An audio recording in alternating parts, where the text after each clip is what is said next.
Hello દોસ્તો, જય માતાજી બધાને. કેમ છો? બધા મજામાં જશો? આજે આપણે બનાવવાના છીએ એકદમ યુનિક રીતે પાઉંભાજીની રેસીપી. તો ભાજી કેવી રીતે બનાવવાની છે, શું ટ્રીક છે, તેનો કલર એકદમ પ્રોપર આવે, એકદમ માર્કેટ સ્ટાઇલ, એ આજે હું બતાવવાની છું, તમારી સાથે શેર કરવાની છું. તો ચાલો ફટાફટ બનાવવાનું શરૂ કરી લઈએ. તો અહીંયા વટાણા, બટેટા, બીટ મેં લઈ લીધેલું છે. એકદમ સરસ રીતે છોલી અને કટ કરી અને ધોઈને અહીંયા આપણા બધા વેજીસ છે તે અહીંયા આપણે ધોઈને લઈ લીધેલા છે.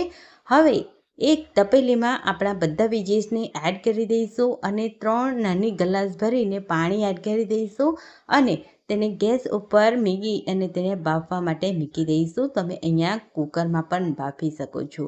તો અહીંયા 15થી 20 મિનિટ જેવું થઈ ગયું છે અને પ્રોપર અહીંયા જે વેજીસ છે તે એકદમ સરસ રીતે બફાઈ ગયા છે. તો હવે આપણે એક મેસર લઈ લઈશું અને મેસરના મદદથી એકદમ સરસ એવું ઝીણું ઝીણું મેશ થઈ જાય ત્યાં સુધી આપણે તેને મેશ કરી લેવાનું છે. તો તમે જુઓ અહીંયા એકદમ સરસ રીતે મેશ થઈ ગયું છે. હવે અહીંયા આપણે તેને સાઈડમાં મૂકી દઈશું અને થોડીક વાર માટે તેને મૂકી દઈશું ઠંડુ થવા માટે. હવે આપણે ગેસ ઉપર એક પેન મૂકીશું અને એક મોટી વાટકી ભરીને અહીંયા મેં ઓઇલ લીધેલું છે. અહીંયા આપણે ઓઇલમાં બનાવવાના છીએ. તમે અહીંયા માખણ લઈ શકો છો.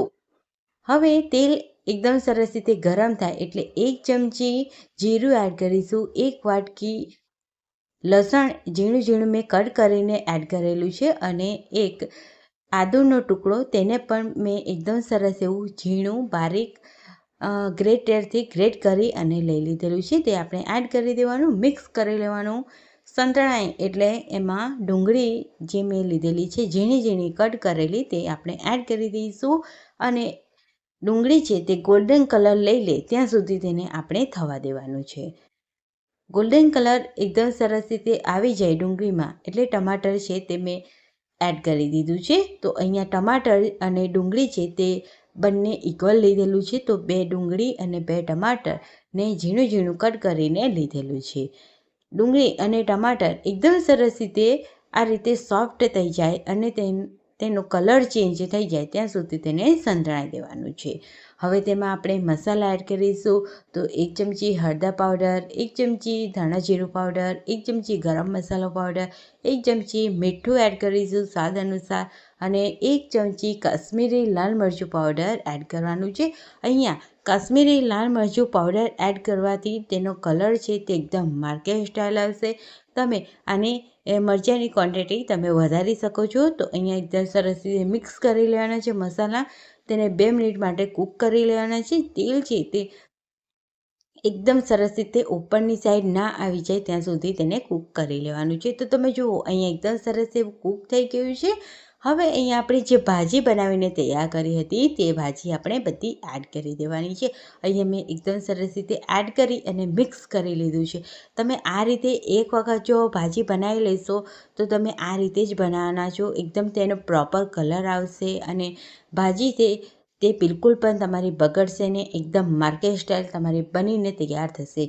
હવે તેમાં અડધો લીંબુનો રસ એડ કરી દઈશું અને બરાબર મિક્સ કરી લેવાનું છે. તો તમે જુઓ અહીંયા આપણી ભાજી છે તે એકદમ સરસ એવી દેખાઈ રહી છે.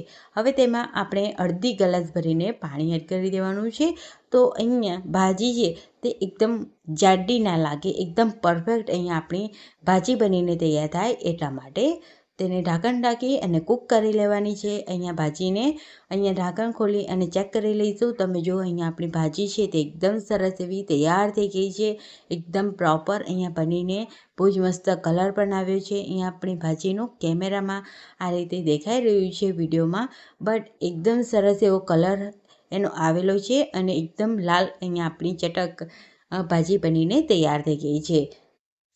ઉપરથી આપણે એક મોટી ચમચી ભરીને પાઉંભાજીનો મસાલો એડ કરી દઈશું અને થોડા ધાણા એડ કરી અને બરાબર મિક્સ કરી લેવાનું છે અને ગેસની ફ્લેમ ઓફ કરી દેવાની છે. અને અહીંયા આપણે ગરમા ગરમ એકદમ ઇન્સ્ટન્ટ ફટાફટ બનીને તૈયાર થઈ જતી પાઉંભાજીની ભાજી અહીંયા આપણી રેડી થઈ ગઈ છે. તો સર્વિંગ પ્લેટમાં સર્વ કરી લઈશું અને આવી રેસીપી જોવા માટે અમારી ચેનલને સબસ્ક્રાઈબ કરી લેજો. બાય.